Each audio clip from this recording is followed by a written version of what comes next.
Okay. So let us start with our today's lecture. So we are going to discuss about the next important concept in Java. What is the last class we discussed? We discussed about how to create a class, and then we discussed about how objects are created using new keyword. Correct? Then we discussed about what are reference variables.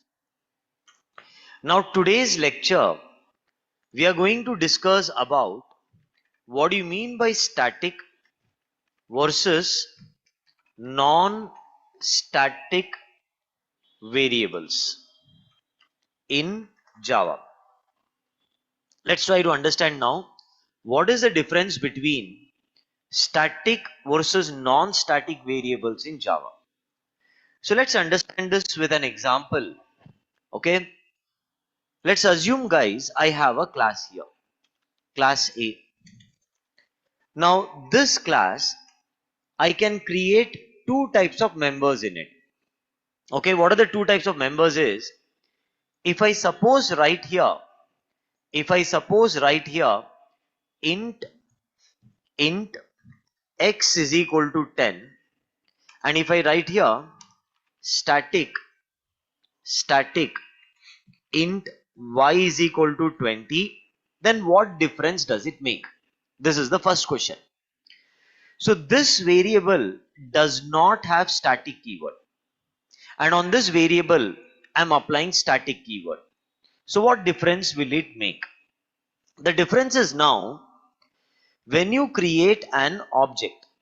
Let's say I'm creating one object A. Oh, what happened? Some problem. Class A. I'm here creating two types of variables.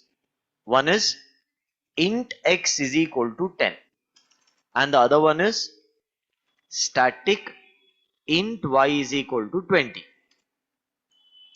So this variable that does not have static keyword will be considered as a non-static variable. Now what does this mean is, when you create an object in your program guys, when you create an object, let's say I created an object, and this object's address is present in what? A1. When an object is created, only non-static variable will be loaded to the object, which means anytime you make a variable non-static, then that variable will be loaded inside the object when object is created. But if you mark a variable with static, then this variable will not get loaded to the object. Understand again, I'm creating another object A2 is equal to new A. Now by doing this, one object is created and object's address is present in A2, and this object that I'm talking about now, to this only non-static variable will get loaded, but static variable cannot go to object, which means if you want to put some content inside the object, it has to be a non-static member. Are you understanding? Did you understand the first point? Everyone, did you understand this first point? Tell me, what is the first point? When you make a variable non-static, what does it mean? That variable is loaded into the object whenever object is created. If you have missed my last lecture, what is object and what is a class, object and new keyword, then you have to watch that lecture. Otherwise you will not be clear with today's session. One who has completed my previous lecture, only he can understand today's lecture 100% with clarity. Okay, let's take another example now. Let's see this here. So what I'll do now, I'll create here class A, and then in this class I will create int x is equal to 10, and then int y is equal to 20. Okay, and the next variable will be static int z is equal to 100. Now this part of the variable int is a data type. X is the variable name and 10 is the value you're storing in this X. When I define a variable to be int, it can store only integer value. Okay, we'll talk about data types later, but that's not our right now the agenda. Now, how many non-static variables are there here? Can you look at that and tell me? 2. How many static variables are there? 1. Now in this case, if I now go ahead, okay, if I now go ahead and create object, what will happen? Observe. I have int x is equal to 10, int y is equal to 20, then static int z is equal to 100. Let me create an object. So let me write here a1 is equal to new a. What will happen now? Object is created. Object's address is present in what? Now x and y, because they are non-static, that is loaded to, but anything that is static, it cannot go to object. Are you understanding now? Again, if I now write here a2 is equal to new a, what will happen? A new object is created and this object's address is present in a2, and to the object what is loaded is only non-static member. Static cannot go to the object. Did you understand this first point? Everyone clear with this part? Okay, online students, are you able to chat with me? Yes. Are you able to chat with me? Yes. Everybody clear with this part? So tell me once again, what happens when I make a variable non-static? Whenever an object is created, that non-static variable is loaded into that object, which means non-static belongs to object. In short, what is non-static? Non-static is something that belongs to.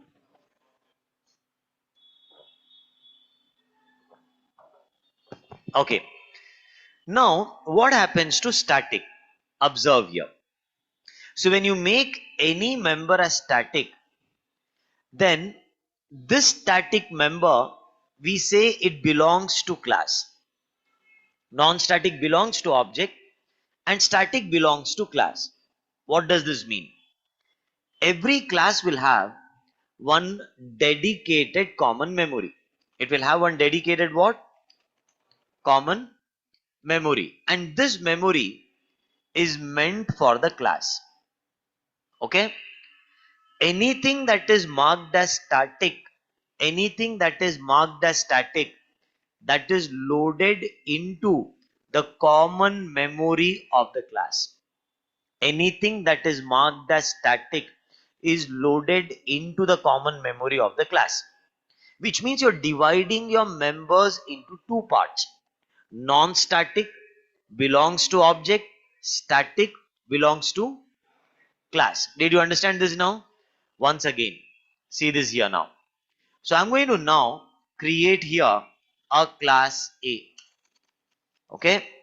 Now this particular class, I'm going to create static int x is equal to 10. Does this belong to class or it belongs to object? Class. Now how did you decide this? Because there is a static keyword return. Again I'm writing static int y is equal to 20. So this belongs to class or this belongs to object? Very good. This belongs to class. Now let me write here int z is equal to 100. This belongs to. Now what do you mean by that is, suppose in my program I create an object, then what is going to happen is, into this object, will this get loaded? No. Will this get loaded? Yes. So non-static is loaded to the object and object's address is present in A1. And to static members, what happens to the static members is, every class has one common memory. Let's assume like this for now. Okay, common memory. Fine. And now this common memory that belongs to class, static members will be loaded into that common memory. Does it make sense? Now, everybody got this part? Okay. Now, if I want to access the content of this object, firstly, I will use A1. What does A1 holds? Object's address. So when I write A1, it will locate the object. Dot. It means enter the object. And then in that, give me variable Z. See how we are accessing the content of object. So first we write A1. That will help me locate the object because that has object's address. Dot. You will enter the object. And that object you give me which variable? Z. Tell me how do we access the content of object? If I use A1, what does it mean? Locate the object. Dot. Enter the object. And in that, which variable you want? Z. Okay. Why am I using object's address for non-static? Because it is now a part of object. When you make non-static, it belongs to object. So you have to go to that object using its address, dot, enter the object and give the variable name, that whichever you want to access. Now how about this one? This belongs to class. So don't use object's address to access this. That's wrong. It belongs to class. So I will use class name. Now when I use class name, it will locate the common memory. Dot, enter the common memory. And in that, give me which variable? X. Again, A, meaning locate the common memory. Dot, enter the common memory. And give me variable. Did you understand? Everyone? Everyone clear with this so far? Now we'll understand this in depth manner. I just gave you an overview of what happens when you mark something as static and what happens when you make it something non-static. Okay, now we will understand this in depth manner. Is this clear, everyone? Okay, no doubt so far? Okay, now let's understand here. So I have some IDE. Forget about this one. You practice online itself. You know, last class we started with this online Java compiler, which was JDoodle. For now, you just use this JDoodle and you practice your code here itself.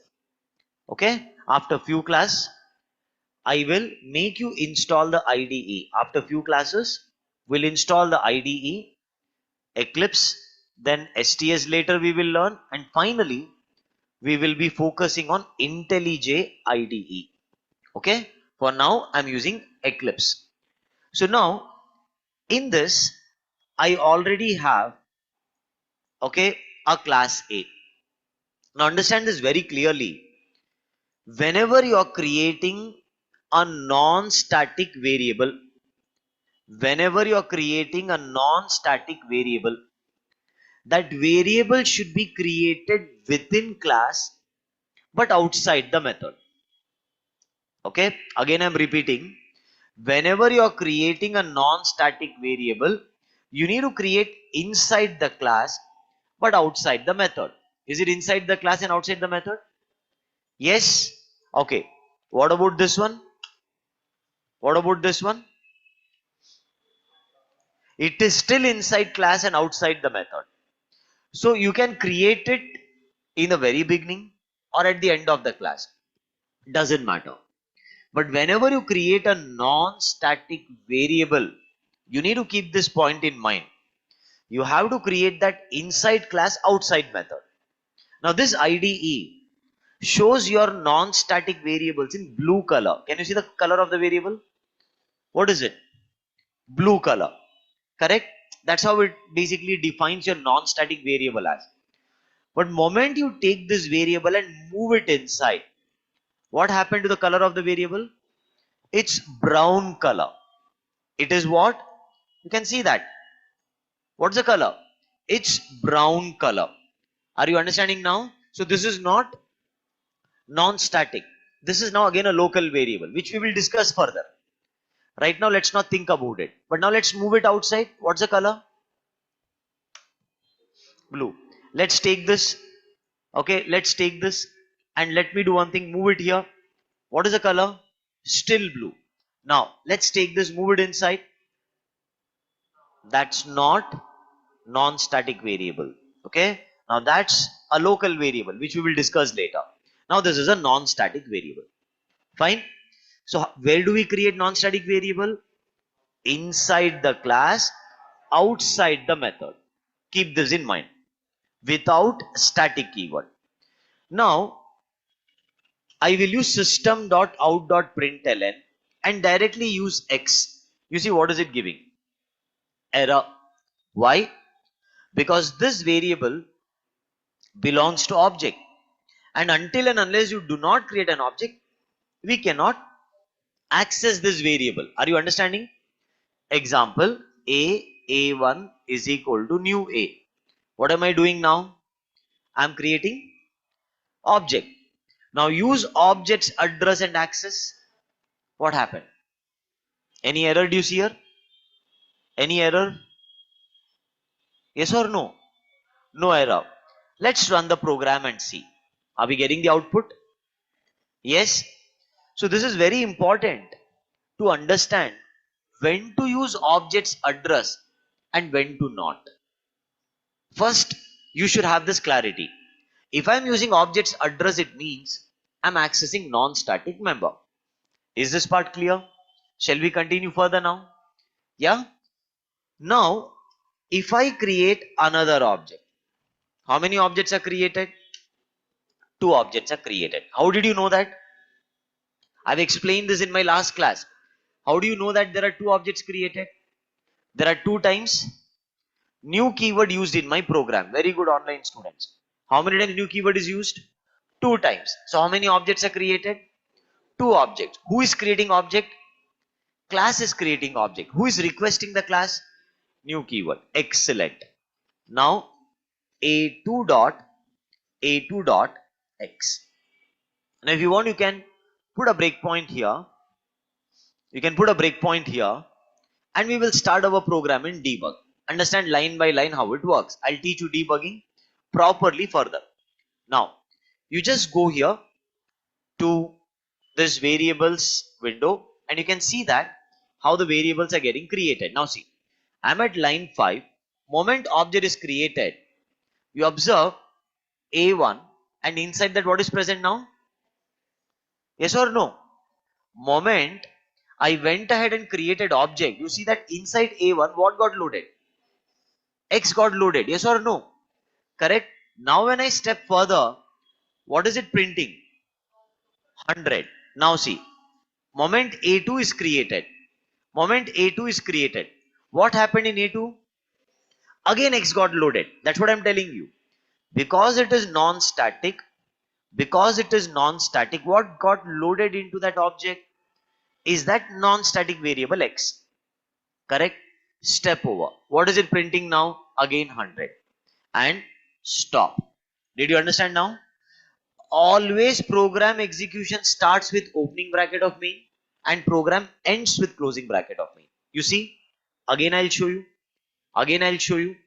I will teach you how to learn debugging later, but for now I'm at line 5. Moment I cross that line, object created. What is present inside that object? Correct? And then when I print a1.x, what is it printing? 100. Now when I move to the next line, a2. When a2 got created, what is again loaded in that? X. Now I'm printing a2.x. It prints 100. Now see, closing bracket of main. You see here, program is still running. Observe, program is still running. This red button, if it is enabled, program is running.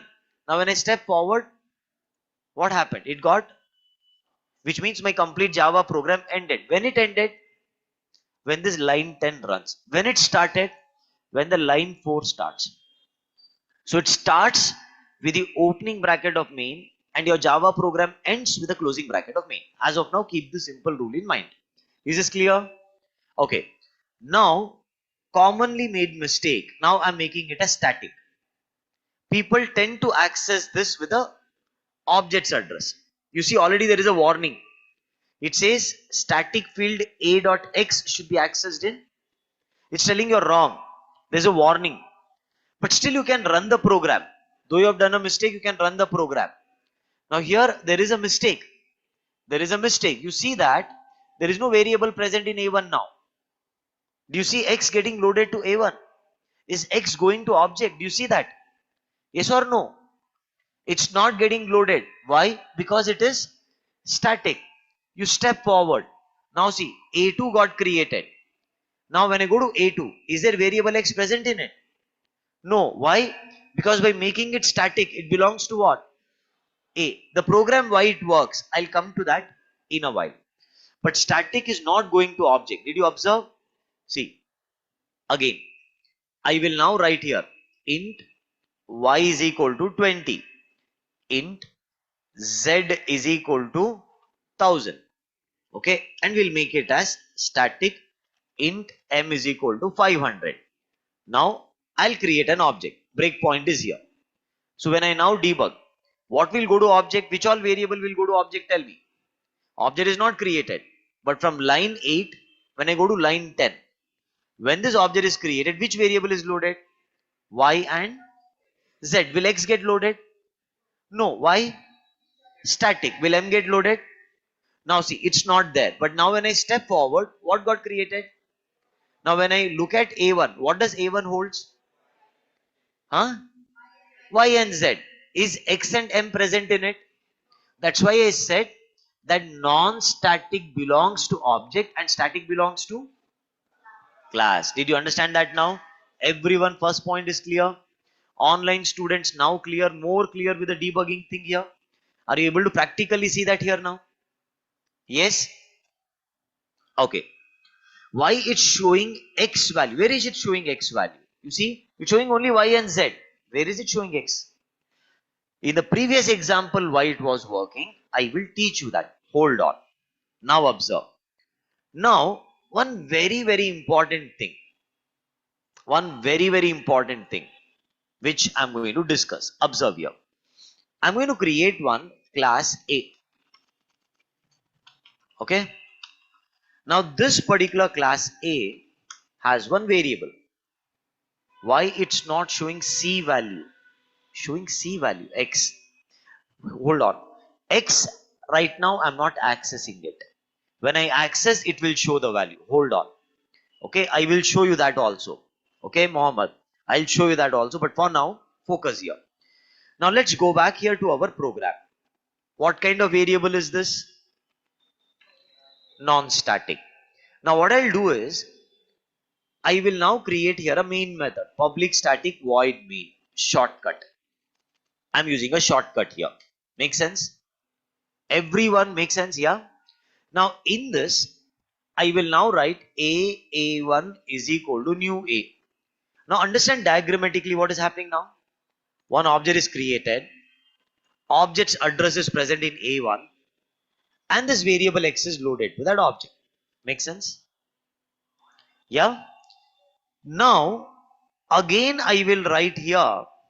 Again I will write here A2 is equal to new A. Again what will happen? Object is created. This variable X is equal to 100. The value goes to it. And object's address is present in A2. Now this variable X and this variable X, they are different. Are you understanding?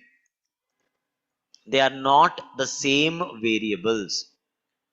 This variable X and this variable X are different. Now what do you mean by that is, suppose I change the value of this variable X to 10. This value will not change. Suppose I change this value to 20, then this variable value will not change. I change 10 to 50, then this variable value will not change. Example, if I now write here a1 dot x is equal to 10, which value am I changing? X value I am changing to what? 10. But now, if you look at the value of this particular x, will not change. Okay, understand here. With debugging, you will get more clarity now. So I will just take here one variable. Int x is equal to 100. What is the value of x here? Huh? It is 100. Now what we will do is, we will now print a1 dot x. Correct? Now I'll create here, or let's directly change the value. a1 dot x is equal to 0. What is the value I'm changing to? 0. This x value that was present in a1 is changed to 0. I'm not changing this. Once again, now if I write a2 is equal to new a. Correct? Now I will simply print a2 dot what? X. So which x is this now? Now I will print here SYSO. Slowly we will understand now a1 dot x. Observe here now. I will click on the debug icon. We'll stop here at this line. Just look at the variables now. Is object a1 created? No. After you execute line 5 and go to 6, a1 object is created. See? What is loaded in a1? X. What is the value of x? 100. Agreed? Now when I move this line 6, that x value is changed to, what happened to x value here? You saw this value. Did you see this value, guys? Are you able to see that value? Yes or no? Able to see that value? Everyone, what was the value? And what happened to the value now? Please tell me. What happened to the value? The value got changed. Yes or no? The value what? Got changed to 0. After which line? Line 6. At line 5, in object A, x value was 100. After line 6, that 100 value is changed here to what? 0. Now which object am I creating? Second object. See, when I create second object, what happened in A2? Can you see this here? 100. So it has picked up this variable and it has loaded into that object. Correct? Now, I will step over. See this here. What it printed now? 100. Line 9 is printing what? 100. And line 10 value is now 0. Again I'll show you. Observe. Again I'll show you. Observe. Online students. Observe. Now see. I'm now going to create object A1. When line 5 I execute and go to line 6, which means line 5 is running. What is the value of x? 100. At line 6 I'm changing that value in A1. X value I'm changing to what? So from line 6 when I go to 8, just observe this value. It was 100. What got changed to? 0. So this line is changing the value to what? 0. Now I'm creating second object. In second object, what is the value of x? 100, which means it is taking this variable and loading an object, this variable and loading an object. Every time object is created. Now if you observe, this variable x and this variable x, they're different. They're holding different values. A1 is holding the value 0 and A2x is holding the value 100. Yes or no? Are you understanding? Now when I print A2, what will it print? A2.x will print what? 100. And A1.x will print what? So now I'm at line 9. A2.x, check. A2.x, what will it print? 100. Is it printing 100? Yes. Then we are doing now what? A1.x. A1.x is printing what? 0. Observe. Is it printing 0? Yes or no? Are these variables same or different? Please tell me now. Please tell me, online students, are they same variables or different variables? Different. Now let me create one more object. A3 is equal to new A. Right? I will now change the value of A3 dot x is equal to 500. And then we will print the value. We'll print all the values together. Okay? A2 dot x. Then we'll print a3 dot x and then we will print a1 dot x. terminate the program. Okay, don't panic. Just understand. I'm using a tool which I will teach you very nicely in my future classes.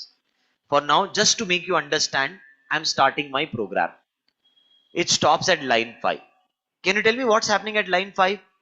When I cross line 5 and go to line 6, object is created. Is it created? What is present in that object? X. What is the value of X? 100. When I cross line 6 and go to line 8, because that's my next programming line. When I go from 6 to 8, at line 6, what am I doing? I'm changing the value of X to 0. It was 100. It is now changed to what? 0. At line 8, I am. When I move from line 8 to line 11, another object created. What is present in that object? X. What is the value? 100. Now, from line 11, I'll go to 12. Another object created. Can you see that here? How many objects are there here now? 1, 2, 3 objects are present in my program. Now, the current value of X in A1 is 0. Current value of X in A2 is 100. A3, after line 11, A3 is 100. But now when I move line 12 to 13, what will happen to the value of this X? Understand, changing the value in one object will not have an impact on another object. That is what I'm trying to tell you. You're making some value changes in one object. Those changes will not reflect in another object. Are you understanding now? Debugging is like post-mortem. You're understanding the code very clearly. Are you understanding, guys? Now, observe. We are at A2. Now, A2.x, what it prints? 100. Can you analyze? A2.x, what is it printing? 100. A3.x, what will it print? 500. Did it print 500? Now, A1.x, what will it print? 0. Did you understand this, guys, now? Online students? Please tell me. We are closing bracket of main. The whole program stops. Everyone clear with this part? Please tell me. Are you all clear with this part? Any questions, queries, do you have it here? No. Let's see now how many people have understood this again. How many variables I'm creating now? Huh? Are they static or non-static? Non-static. So now when I create two objects and then I will print a1.x, I will print a1.y. Then I will print a2.x, we will print a2.x and we will print a2.y. Program will stop at this line 6. So we can analyze in slow motion. Okay, from line 6 we will analyze. Let's see whether you're able to analyze. Now when I move from line 6 to 7, what will happen? Is object created? What is loaded to that object? Is it loaded non-static? From line 7 to line 8 when you go, what will happen? Again another object created. Is it created? And once again what is loaded? Now when I see here a1.x, when I use a1.x, what will it print? 100. a1.y 200. a2.x, a2.y 200. Are you able to understand? 100, 200, 100, 200. Closing bracket. See, program is running. So this red button is enabled. Moment closing bracket of main runs, what happened to program? Terminated. Did you understand now? You don't require some animation to learn Java, because in companies you cannot learn with animation. Understanding the important tools you have to understand. When you don't even know how to use your IDE, you will end up using a pencil and paper and try to, understand the flow, and you will keep failing. Don't do that. Is this clear? Okay. Now let's continue further. So now I have a question for you. Now I'll mark this as static. When I make this as static, will it go to object? No, it will not go to object. So what I'll do now, I will directly use a class name and access. Why to create object? You should not create object. Are you understanding now? Now we are at line 6. Let's do one thing. Let's run this in debug mode. Okay. I will look at the variables. Any variables present? No. But now when I move further, you see that It's directly coming from the common memory. You don't see that in the variable section here. It directly ended up printing what? 100. Okay, so here you don't see that. You don't see that. Is this clear, everyone? You don't see that here. Okay, keep that in mind. Let me clear all of these things. Let me remove all of these things. This window is not required. You don't see that here. What you see there is a non-static variable as of now. Now static belongs to class. Directly you're accessing with a class name and you get to know what is happening here. Okay, what is happening here? Is this clear, everyone? Closing bracket of main. What happens to the program? Terminated. Did you understand? Now once again if I write here SYSO capital A dot X, run in debug mode. Observe. Now we are at line 6. We are at line 6. Let me step over. See, directly printed 100. Directly printed 100. Closing bracket of main. What happens? Don't create object. Now beginners, what they will do? They will create object. And then they will go back home and they will do this experimentation. And they will come and tell, sir, with object's address I'm able to access X. You have done wrong thing, but your Java is intelligent. So what it does, when I run this program, it will automatically convert this to capital A dot X. It will automatically replace this to what? Capital A dot X. And hence the program still works. If you now step forward, your object is created. But to that object, X is not going. You see that here the window X is not there in A1. But at this line, what is happening now? You notice at this line, what is happening now when you step forward, it has replaced this A1 internally with capital A. And your program still works. Did you understand this part? You should never do this. This is a very wrong and a bad approach. Is this clear, guys? Are you able to follow me? What am I telling you now? There is a warning, you see. If I take the cursor here, okay, if I take the cursor here, hold on, let me stop the program, then only it will show me the warning. Can you see that here? Static field A dot X should be accessed in. It's giving you warning. You're still ignoring it. So still there is a warning. It's not an error. Error will make your program stop. It's a warning. Warning means it's telling you're wrong. Correct that. You did not do it. Auto correction happened.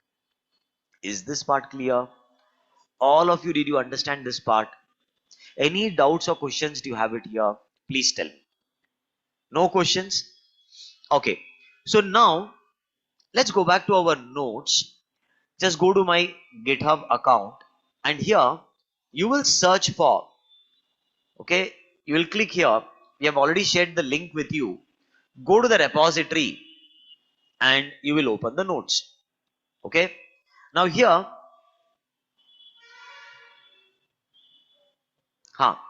now here you will now, okay, search for static versus non-static. Let's see this here now. Let's see this here.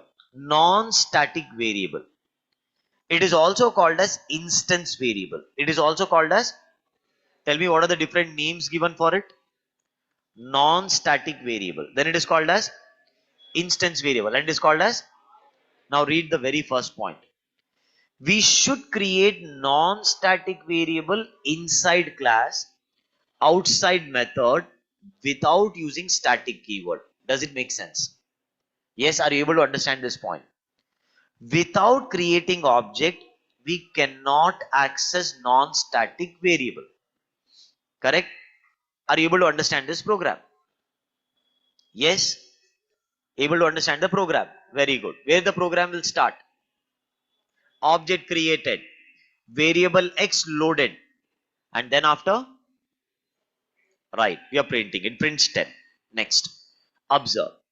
How many variables are there? 2.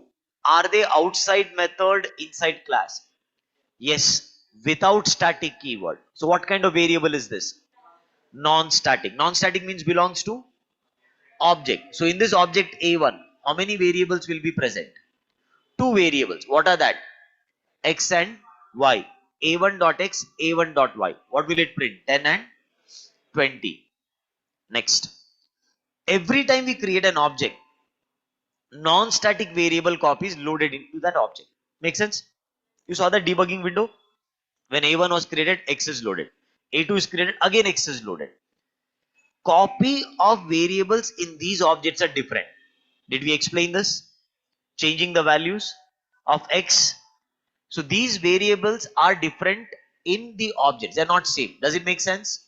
Now, if you change the value of the variable in one object, those changes cannot be seen in another object. Okay? Do you want to debug and see this program? Do you want to debug and see this program? Then let's do that here. I will just put a breakpoint here. I will debug. How many non-static variables are there? 1. How many are there? 1. Now when I cross line 5 and go to 6, what is created? A1. When A1 is created, what is loaded in that? What is the value of X? 10. What am I printing at this line? When I move 6 to 7, what will it print? 10. Is it printing 10? Now, I'm at line 7.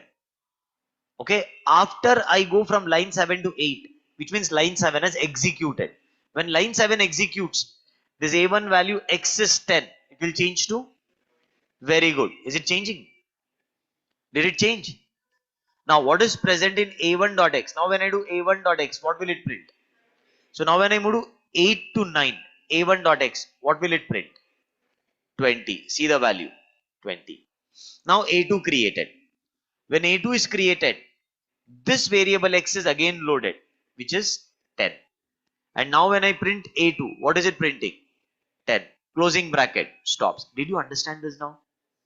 Are you able to understand like how debugging is explaining the program line by line to me?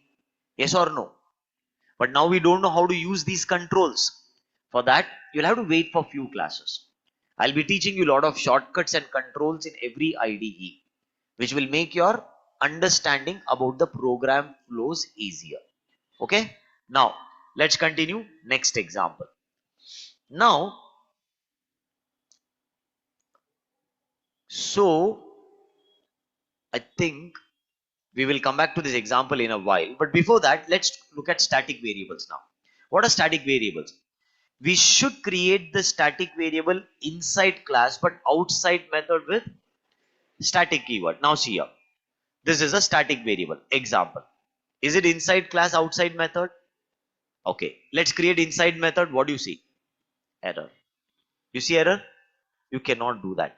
Static variable inside class, outside method. Make sense? Very good. To access static variable, we will use the below option. Which option I've discussed today?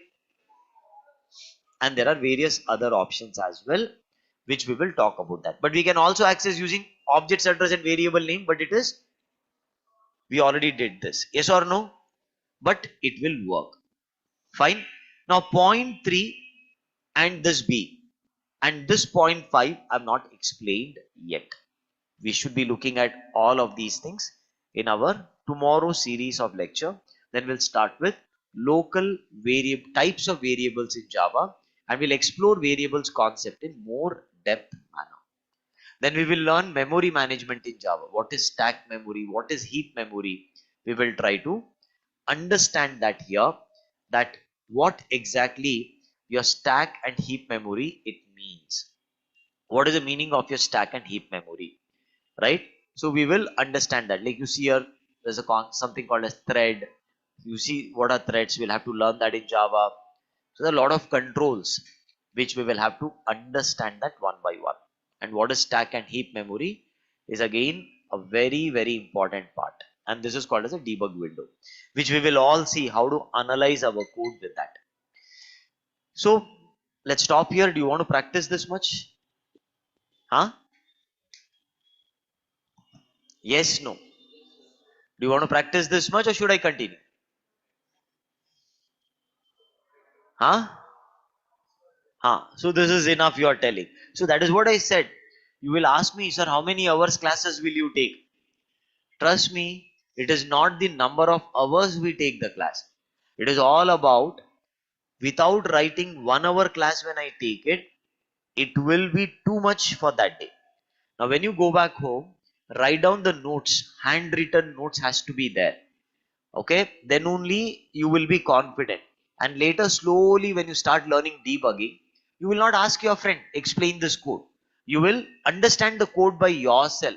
Why am I stressing on this? Is because tomorrow when you join the company, someone else project, he has developed it earlier, that fellow has written the code and left the company. Now you join the company, his code you have to analyze firstly. How will you analyze?